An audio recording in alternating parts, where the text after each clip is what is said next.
ప్రేక్షకులకు నమస్కారం. నేను మీ కొత్తపల్లి విశ్వనాథ్. ఓ తీర్పు ఏవికే ఫిల్మ్స్ బ్యానర్పై శ్రీ లయన్ అరికపూడి విజయ్ కుమార్ గారి సమర్పణలో వారి ఆశీస్సులతో లయన్ శ్రీరామ్ దత్తి గారు నిర్మించిన ఈ చిత్రానికి భీమాల ప్రతాప్ రెడ్డి గారు దర్శకత్వం వహించారు. అయితే ప్రముఖ రచయిత శ్రీ కాచనపల్లి రాజేంద్రరాజు గారు ఈ చిత్రానికి దర్శకత్వ పర్యవేక్షణ చేసి ప్రతాప్ రెడ్డి గారికి దయగల అల్లుడిగా ఓ ముఖ్య పాత్రలో నటించడం విశేషంగా చెప్పుకోవచ్చు. అదేవిధంగా సినీ పబ్లిసిటీ డిజైనర్ వివారెడ్డి గారు ఓతటి తీర్పు సినిమాలో రాజేంద్రరాజు గారికి బావగా, ప్రతాప్ రెడ్డి గారి కొడుకుగా నటించడం, తన యాసతో మెప్పించడం విశేషంగా చెప్పుకోవచ్చు. ప్రేమను పంచని పిల్లలకు ఆస్తులు పంచనుగాక పంచను.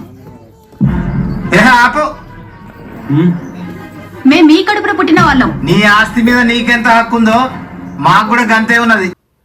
అలాగే శ్రావణి గారు, అనురాధ గారు ముఖ్యంగా ప్రతాప్ రెడ్డి గారి భార్యగా చాలా ఎంతో గొప్పగా నటించారు. అందరికీ నమస్కారం. పెంపుడు కుక్కల్ని ఏసీ రూమ్ లో మంచాల పైన పక్కలో పడుకోబెట్టుకొని గుడ్ మార్నింగ్లు గుడ్ నైట్లు చెప్పుకుంటూ మురిసిపోతున్నారే. కానీ పెంచి పెద్ద చేసి మీ ఉన్నత స్థితి చూసి గర్వించే తల్లిదండ్రులకు మీరేమిచ్చారు? ఇంకో ముఖ్య విషయం ఏంటంటే లయన్ శ్రీ విజయ్ కుమార్ గారు ఈ సినిమాలో ప్రత్యేక పాత్రలో నటించడం విశేషంగా గొప్పగా చెప్పుకోవచ్చు. అట్లాగే ప్రాజెక్టు కోఆర్డినేటర్గా రాపోలు దత్తాత్రి గారు తన పాత్రను సమర్థవంతంగా నిర్వహించారని చెప్పుకోవచ్చు. అట్లాగే ఈ సినిమాలో చిత్రం భాష, జబర్దస్త్ నాగరాజు గారు నటించారు. అలాగే ముఖ్య విషయం ఏంటంటే యువత పేదో పడుతుంది, దుర్వ్యసనాలకు, ఏదైనా చిన్న చిన్న దొంగతనాలకి, డ్రగ్స్కి, అలాంటి వాటికి పెడదోవ పడుతుంది కదా. దీనిలో ఒక పాత్రని సన్నీ కూనల్, ఈ యువ కథానాయకుడు, యువ హీరో ఒక పాత్రలో నటించడం విశేషం. అయితే ముఖ్యంగా రాజేంద్ర గారు జనరల్గా ఎట్లుంటుందండి, ఆ తల్లిదండ్రులు ఎప్పుడైతే పెద్దవాళ్ళు అయిపోయారో ఈ రోజుల్లో చాలామంది, అందరినీ అంట్లో చాలామంది పిల్లలు ఏమైపోయారంటే వాళ్ళు ఏదో ఒక విధంగా తప్పించి ఓల్డేజ్ హోమ్లోనో దూరంగా పెట్టేస్తున్నారు. అది చాలా బాధాకరమైన విషయం. రాజేంద్ర గారు ఎస్ఐ పాత్రలో నిజాయితీగా పోలీస్ ఆఫీసర్గా నటించి మెప్పించారు. ఇట్లా తల్లిదండ్రులను ఇబ్బంది పెట్టిన కొడుకు ఆ పిల్లల్ని, కూతుర్లని ఇలా పెట్టొద్దు, పెడితే కఠినంగా శిక్షలు ఉంటున్నాయని వాళ్ళని హెచ్చరించడము, వాళ్ళలోన మార్పు తీసుకురావడానికి ప్రయత్నం చేయడం ఈ సినిమాలో కనిపిస్తుంది. అట్లాగే రియల్ లైఫ్లో ఈ సేవా సర్వభౌములు అల్కపూడి గారు పాత్ర ఎలాగ చేశారో మా కేవీఎల్ నరసింహారావు గారు కూడా రియల్ లైఫ్లో లాయర్ పాత్ర పోషించాడు. ఈ పాత్రలో ఆయన చెప్పేది ఏంటంటే, ఇలా ప్రవర్తించే ఈ బుద్ధిగల పిల్లలకి కేసుని పెట్టి బొక్కలో దోయించడమే అని చెప్పడం నాకు మంచిగా అనిపించింది. ఈ సినిమాలో నేను రియల్ అడ్వకేట్ క్యారెక్టర్ చేశాను. నేను ముఖ్యంగా మంచి మెసేజ్ ఓరియంటెడ్ సినిమాగా ఒక లాయర్గా కూడా నేను చెప్తున్నాను.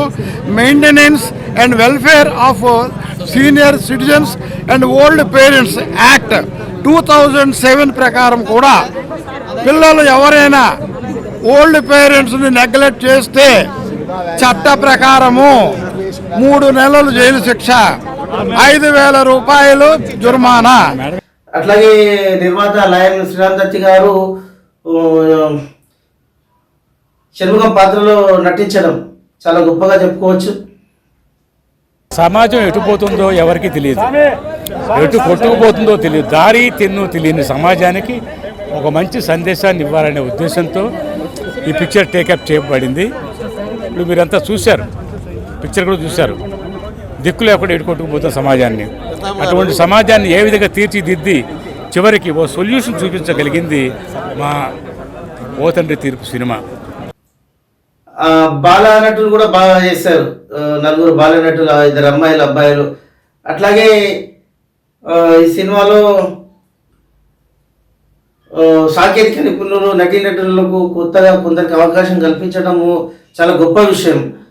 అందులో భాగంగానే నాకు శ్రీ కాచనపల్లి రాజేంద్రరాజు గారు ప్రోత్సహించి ఒక సన్నివేశంలో నటింపజేశారు. అది ఏంటంటే సేవ సార్వభౌములు అర్గపూడి విజయ్ కుమార్ గారితో సన్నివేశంలో నటించడం నేను గొప్పగా చెప్పుకోవచ్చు. I'm very happy. అట్లాగే ఈ సినిమాలో తల్లిదండ్రులు పిల్లల్ని ఎట్లా ఇబ్బంది పెడతారో రియల్ లైఫ్లో కూడా, నిజ జీవితంలో కూడా చాలామంది పిల్లలు చాలామంది తల్లిదండ్రులను ఇబ్బంది పెడుతున్నారు, మనం చూస్తూనే ఉన్నాం. అట్లాగే ఈ సమాజంలో జరిగే ఈ వాస్తవ సంఘటనలకు దర్పణ పడుతుంది ఈ సినిమా. నాకెదురైన చేదు అనుభవాలు నన్ను పూర్తిగా చంపేశాయి. నేనిప్పుడు బ్రతికున్న శవాన్ని. ప్రపంచానికి నేను కావాలి, నేను చెప్పే పాఠాలు కావాలి. నా పిల్లలకు నేను అవసరం లేదు, కానీ నా ఆస్తులు కావాలి. అందుకే నేను ఒక నిర్ణయానికి వచ్చాను. నా ఆస్తిలో చిల్లి గవ్వ కూడా నా పిల్లలకి ఇవ్వను. ప్రేమను పంచని పిల్లలకు ఆస్తులు పంచనుగాక పంచను. ఆపు. మేము మీ కడుపున పుట్టిన వాళ్ళం. నీ ఆస్తి మీద నీకెంత హక్కు ఉందో మాకు కూడా గంతే ఉన్నది. అందనంత దూరాన ఉన్న కడుపు తీపితో వస్తే మీరేం చేశారా? నాన్న, సైకిల్ కొనివ్వు, బైక్ కొనివ్వు అంటే అప్పు చేసి మరీ కొనిచ్చాను కదరా. అర్ధరాత్రి వాంతులు విరోచనాలు అవుతుంటే ఈ చేతులతో పట్టాను కదరా. వీపు మీదెక్కి చల్చల్ గుర్రం, చలాకి గుర్రం అంటుంటే మోకాళ్ళు నొప్పొచ్చినా భరించాను కదరా. గాడిదలా చాకిరీ చేసి పెంచి పెద్ద చేస్తే కుక్కలా చూసావు కదరా, పిచ్చి కుక్క.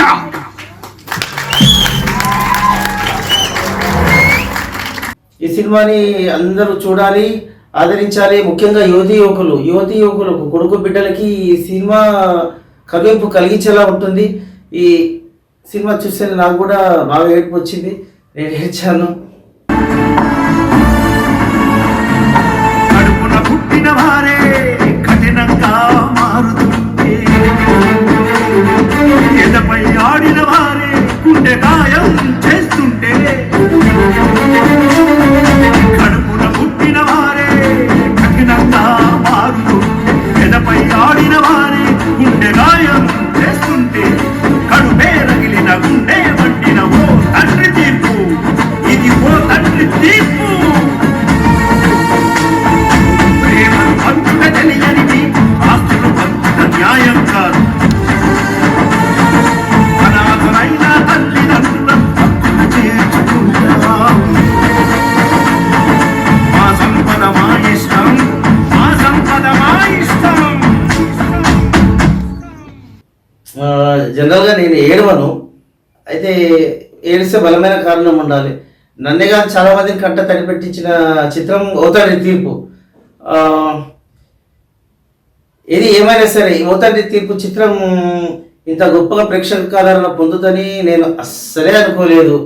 ఎందుకంటే కథ బాగుంది, సినిమా బాగుందని నా మనసుకు తెలుసు, నాకు తెలుసు. కానీ కమర్షియల్ చిత్రాలను ఆదరించినంతగా ఆదరించలేమనుకున్నాను, కానీ అమ్మో ఆదరించారు.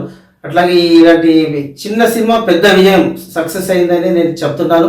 2003లో బలగం సినిమా ఎంత గొప్పగా ఉందో అదే కోవలో 2004లో ఈ మొదటి తీర్పు చిత్రం వరుస విజయాన్ని సాధించింది, సక్సెస్ అయిందని నేను భావిస్తున్నాను. ఏది ఏమైనా సరే ఈ సినిమాని థియేటర్లో మిస్ అయిన వాళ్ళు త్వరలో ఓటీటీలో వచ్చినప్పుడు ఓటీటీలో చూడండి, తప్పకుండా చూడండి. అట్లాగే ఇంకా ఈ సినిమా విషయానికి వస్తే ఈ తల్లిదండ్రులని ఇబ్బంది పెట్టిన ఈ పిల్లలకి వాళ్ళ మనస్తత్వాలను తెలుసుకొని ఆ తండ్రి ఏ తీర్పిస్తాడు అనేది ఈ కొసమెరుపు. అయితే నా పర్సనల్ అభిప్రాయమే కాదు, అందరి అభిప్రాయం ఏంటంటే ఈ తండ్రి ప్రతాప్ రెడ్డి గారు చేసింది ఏంటంటే తన మనసెరిగిన తన మిత్రుడు షణ్ముగంను నమ్ముకొని తన ఆస్తిని ఒక ట్రస్ట్గా చేసి ఈ వృద్ధాపంలో ఉన్న వాళ్ళ కోసం అని అతని ఆస్తుల్ని ఇచ్చి తమ పిల్లలకు చంపపెట్టుగా కొట్టినట్టు, చెప్పుతో కొట్టినట్టు చేయడం చాలా గొప్ప విషయం. అట్లాగే నిరాదరణ గురైన తల్లిదండ్రుల యొక్క కథే ఈ ఓ తండ్రి తీర్పు.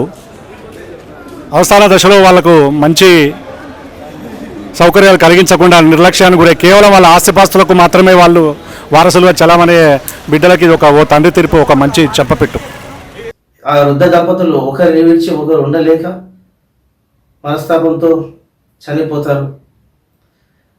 వారు చనిపోవడంతో కథ విషాదంతో ముగుస్తుంది. ఆ కథ విషాదంతో ముగిసినప్పటికీ అందరికీ ఈ సినిమా ఒక కనువిప్పు కలిగించేలాగా, ఇంకా ఈ చిత్రం గురించి ఎంతో గొప్పగా చెప్పుకోవచ్చు, చాలా గొప్పగా చెప్పుకోవచ్చు.